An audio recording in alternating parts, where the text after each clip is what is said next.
Welcome to Punching Above Your Weight. This is a podcast that tells the story of people overcoming adversity to reach their goal. We're all told that losing weight is impossible. Well, join me as I learn from the people who have proved that theory wrong. I hope you enjoy.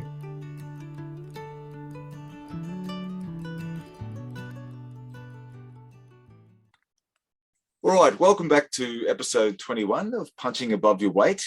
Today I have a wonderful lady by the name of Josie Ferris, who is actually an Australian who has now lived in the States for, I think, the best part of a decade, 7 years or something, Josie. But I'll let Josie introduce herself and she can give a little bit of her background about, growing up in Australia and then the move to the States, and then just some of the battles and her thoughts around weight early on in her life and sort of where she is today. Over to you, Josie.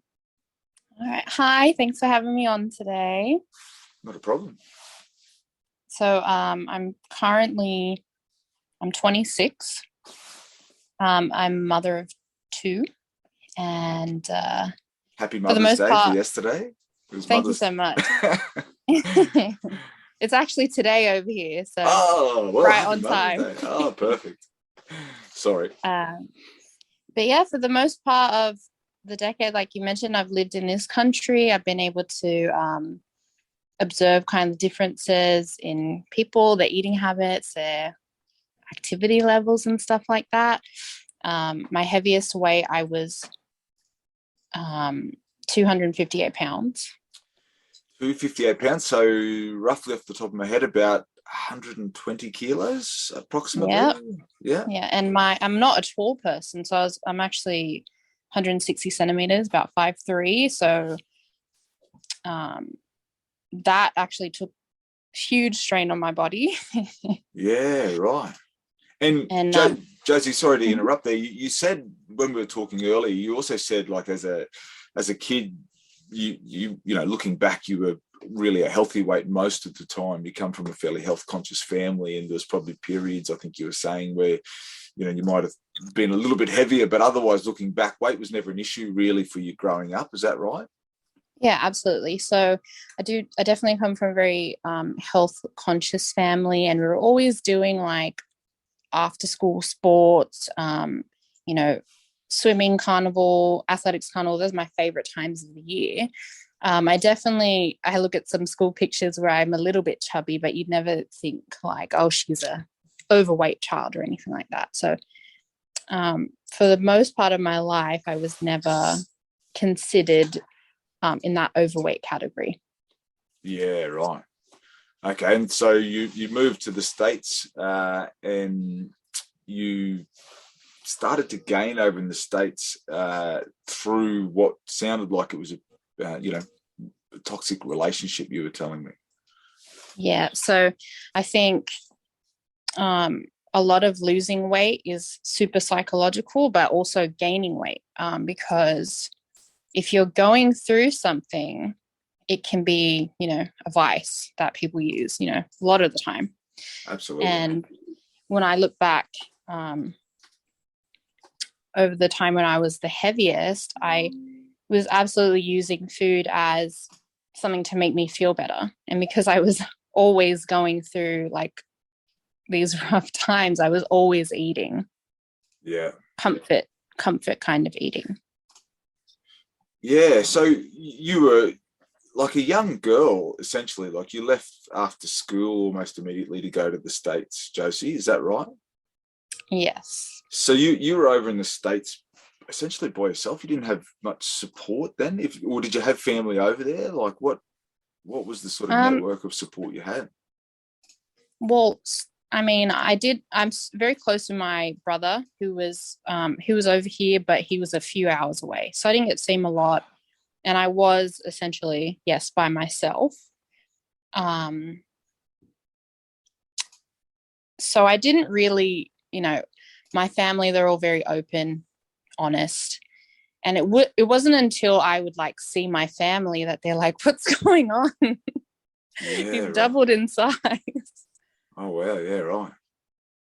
Yeah. And so were they aware of the, the emotional turmoil you were sort of going through at that point with the relationship?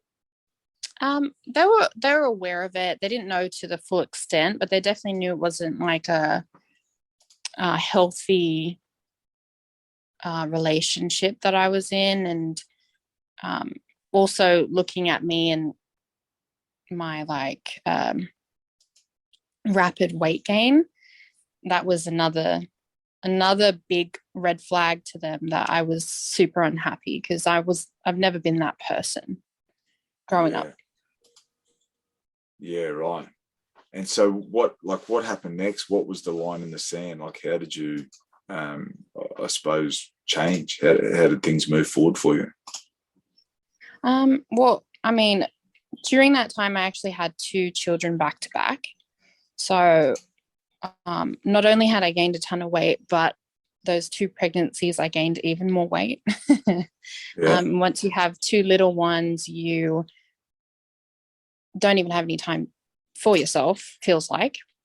Yeah. But eventually, I got out of that toxic relationship, and I had to kind of reverse all of the bad habits that I had picked up, especially with food.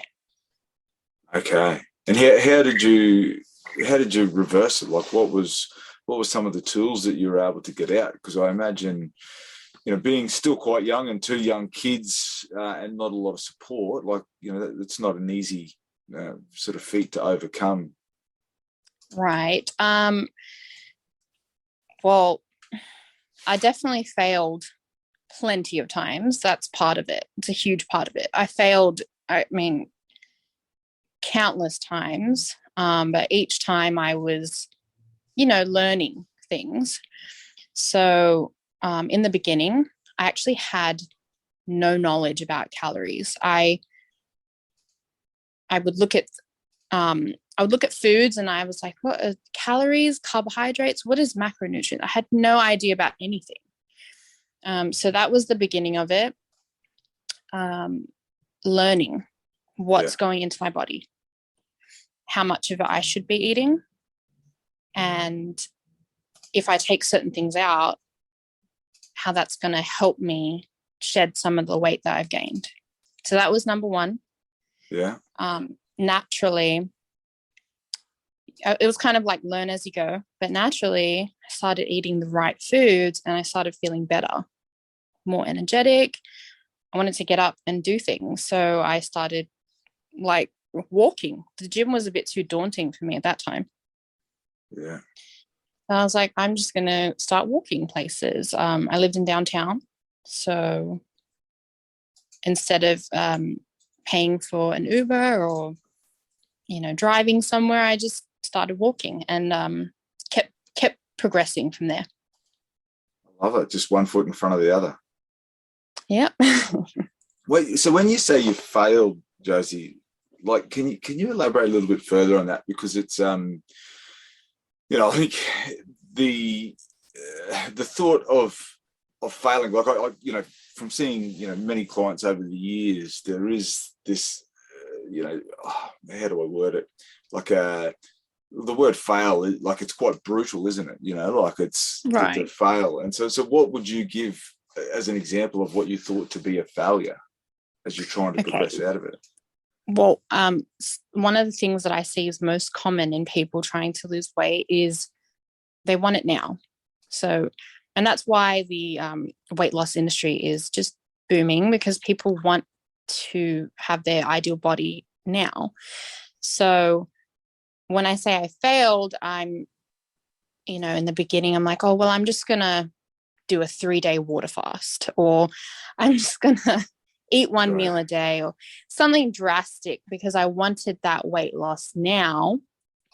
Instead of when I finally did it, it was more about me starting something and then finishing it and seeing it through all the way, and not paying attention to the numbers on the scales, just being consistent and doing it every single day.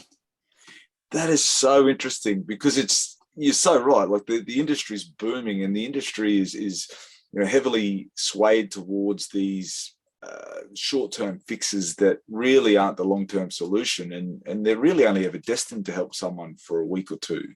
Yes. And so they're not really helping anyone at all. Yet people are seeing this sense of failure, aren't they? Yeah, absolutely. And one of the things that I had to learn as well over time was that seeing weight loss, because I've done some unhealthy kind of stuff in the beginning. Like I said, I failed at those ultimately, but seeing that number drop on the scale, it doesn't mean that I've decreased body fat, which is really what's important now. So that's what I look at. But someone can do a 3-day water fast or one of these crazy fad kind of diets, and they see the numbers are going down, but it doesn't necessarily mean that their body fat is decreasing. So no. And it's funny, like those sort of strategies.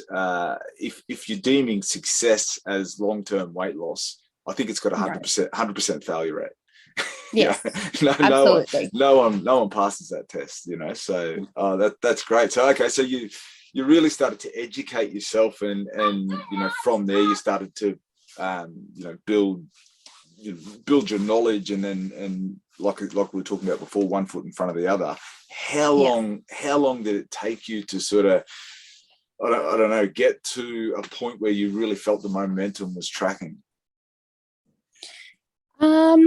Well, I don't think it took very long, but I think my worst enemy was actually the scale, because like I mentioned, going down in weight doesn't mean I've dropped in body fat, but also stepping on the scale and sometimes I'm 2 pounds heavier than I was the day before.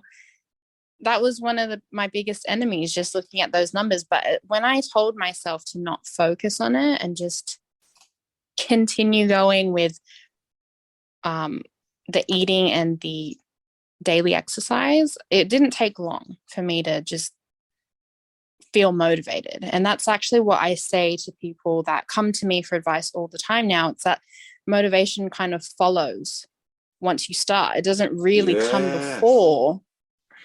Yes.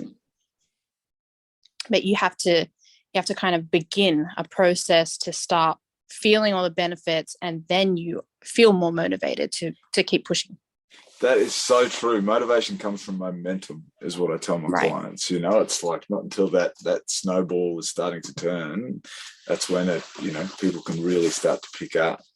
So Josie, I have been asking this question in recent episodes just to give people a bit of an insight into, probably what your sort of day look like in that time where you're using food as a coping mechanism. So when you were sort of peaking at your heaviest weight of the 258 pounds, what was the kind of lifestyle habits that got you to that point? I mean, from someone that grew up never eating fast food, or maybe once on your birthday or something like that, to being someone that's eating it 3 times a day, basically every meal I'm eating fast food, fried food, basically. What, so breakfast as well, are we talking? Or well, I think when I remember back to those times, I wasn't really eating until later in the day. A lot of the times I'm like, I'm going to start my diet today, and then I'm so hungry that I'm like, well, screw it, I'm going to get a burger. Right. So a lot of times I was starting eating later on in the day, but it was just junk food. I'm not really a snack person, so I know that I was just eating meals of just trashy foods. I was also drinking a lot of soft drink. Gotcha. Something that again, I did not grow up drinking that, so I was drinking a lot of it, more than I was drinking water. Right. So a lot of liquid calories. Yes. I also want to mention there's like a time, when I was leaving my relationship and stuff, I actually, my alcohol intake was huge. And those calories really, really add up, especially if you're drinking a lot. So that's one of the things I had to cut out of my life completely. Right. Are you tired of wasting so much time and mental space on trying to eat healthy? Introducing Mealsy. Mealsy is a meal planning app where with just a few simple clicks, you can create a meal plan that contains only dietitian created recipes. You select your food preferences, any foods you wish to avoid, and your goals. And in a matter of seconds, you have a meal plan, fitness shopping list, recipe instructions, and all the nutrition information to give you the confidence that you're eating the right food for you and your family. Go to mealsy.com. That's MEALZEE.com. Thanks. Now, I don't think we've mentioned, but you're now a personal trainer. Yes. And so you've gone on this journey. You've really loaded up on a lot of knowledge, and you've obviously gone and got some credentials, and you're now helping people to do it. What does a day look like now compared to that period of your life where you're at your lowest, if you like? What's it look like food wise, exercise wise? So I totally embrace this really low period of my life and all the things that I learned from being very, very overweight to now helping people overcome that same battle. Because no matter what the cultures are today, I know that it's more acceptable and stuff like that, but you just feel better when you're at your best. So typical day for me it's very busy. Especially with the little ones, but I have, but at the same time, I find the time to be in the gym for 2 to 3 hours a day.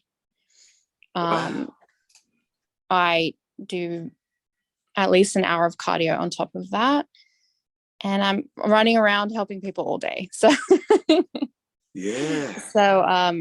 as well as eating, I eat my meals every day. It's not like I'm trying to starve myself or anything. I'm eating for fuel, for energy, and on schedule, if that makes sense. Not restricting my meals.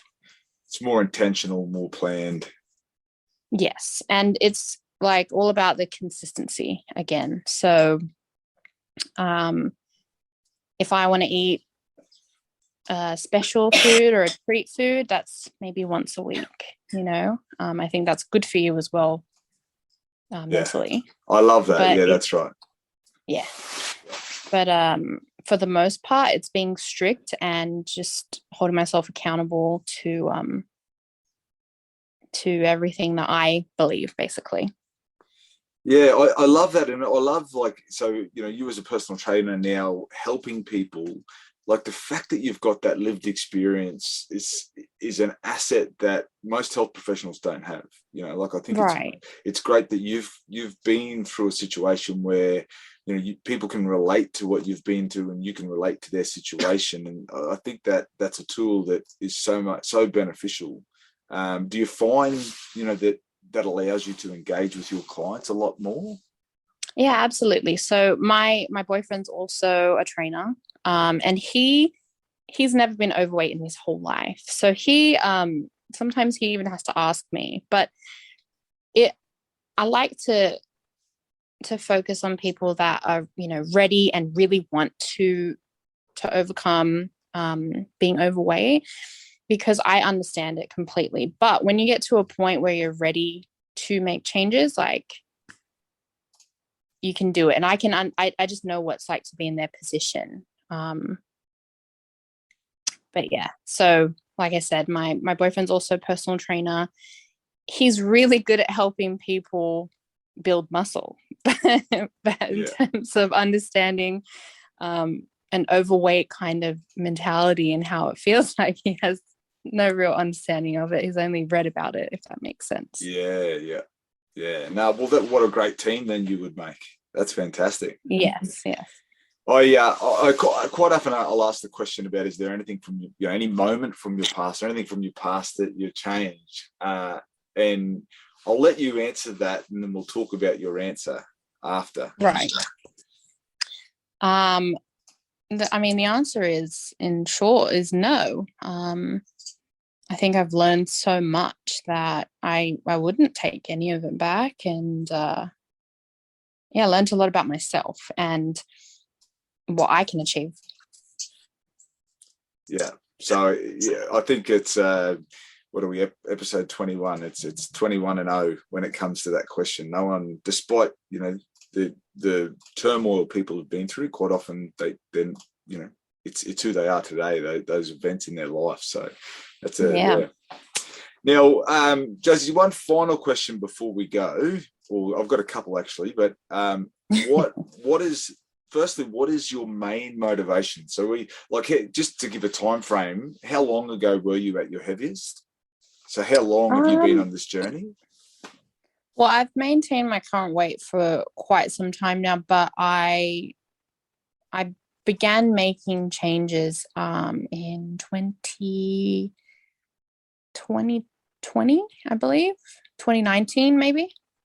Okay, so sort of 2 to 3 years. Yeah, you've been able to maintain that, because I think that's a really important concept, because, you know, quite often people will go on these cycles of ups and downs, and they might hit a point and they think, oh, I'll probably just put the weight back on because that's what's happened so many times before. Yes. Whereas real life examples of people that have you know, virtually halved their body weight pretty much, and have been able to hold that now for 2 to 3 years, is an important concept for people to give hope. So it's great to hear that, you know, and you've done it in, you know, the right way. I would you know, conclude.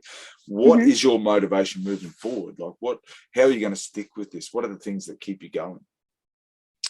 I think when you do something that makes you feel really good, you're not going to change it, you know. And like I said, I failed many times, but when I really just knuckled down and I said, I'm going to see it through, just so I can show myself that I can actually finish something that I've set out to do. That's my biggest motivation, like just myself. I love it. Intrinsic. That's right. It's coming from within. Yeah. Yeah, that is so good to hear. Okay, and then lastly, Josie, just one question more so, and I mean, this is your job now, but what advice would you give to someone who's, you know, in that position you were 2 or 3 years ago, that just needs that little bit of motivation to get moving and move forward? Well, when I look back, really, it took about, if you're just talking about dropping fat, it took about 7 months. You know, it wasn't even really super long time, but I wasn't focused on the time. I wasn't focused on the numbers. I was just going to get it done. Like, I had a goal and I'm just going to get it done. So I think the next 6 months, the next 12 months, they're going to pass, regardless if you start today or if you don't start. But you can really set yourself up for greatness if you just begin, basically. Yes. Yeah, I love that.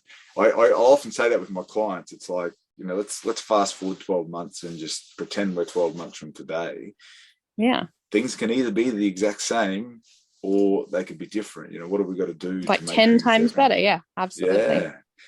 And you're a big advocate of self-love, which I really love as well, Josie. And you talk about one skill that is probably one of the biggest acts of self-love. Can you elaborate on what that might be? Yes. So I think it's completely underrated, but you need to eat food every single day. So the biggest justice you can do for yourself is learning how to cook. Yeah. Learning how to cook food, use food as fuel for your body, and, you know, knowing how to garnish foods. Like, it's just one of the best things you can do for yourself, because, like I said, you need to eat every single day. So it's a skill you should possess. Yeah. Yeah, I love that. Like, I mean, as a dietitian, obviously food is my life, but I didn't grow up as, you know, a food lover or a cook. My wife is actually the food lover and cook in our family, and and she actually likes to stand over my shoulder and criticize my cooking all the time. But it's a skill that I've taught myself, you know, as I've obviously taken this on as a career path. But it's something that in our clinics we would do cooking classes for people, because it's like you're giving people this information on how to be healthy, but if you don't give them the skills to do it at the same time, we're wasting our time, you know. So yeah, I really loved your answer to that. It was fantastic. Yeah. Well, Josie, thank you so much for coming on. It sounds like an amazing story, and it sounds like if I was living near you and I needed someone to guide me, I'd be reaching out to work with you. How, if someone is looking for a trainer or, a bit of a health coach and they're in the Sacramento area, is that right? Work in the Sacramento and the Bay Area. Do you do any online? What if someone was all over the world? Yeah, absolutely. We do online sessions as well. So Okay. if anyone was interested, they can always contact me directly on Facebook. I always answer everyone's questions. Josie Ferris is my name. And or you can go directly to our website, which is kickstartperformance.com. Okay, awesome. We'll put that link in the show notes so people can just click on it and find you as well. Thank you. All right, Josie. Well, thanks for your time and enjoy the rest of your Mother's Day. We're on a Monday here in Australia, so we're a day ahead, but hopefully we'll get this podcast launched pretty soon so that people aren't thinking Mother's Day was months ago. And you enjoy the rest of your day, and I hope you get spoiled. Thank you so much. Thanks, Josie. Thanks for listening. I hope you learned something from this podcast. Please subscribe, and if you have your own story to tell, please email us at hello@scood.co. Thanks.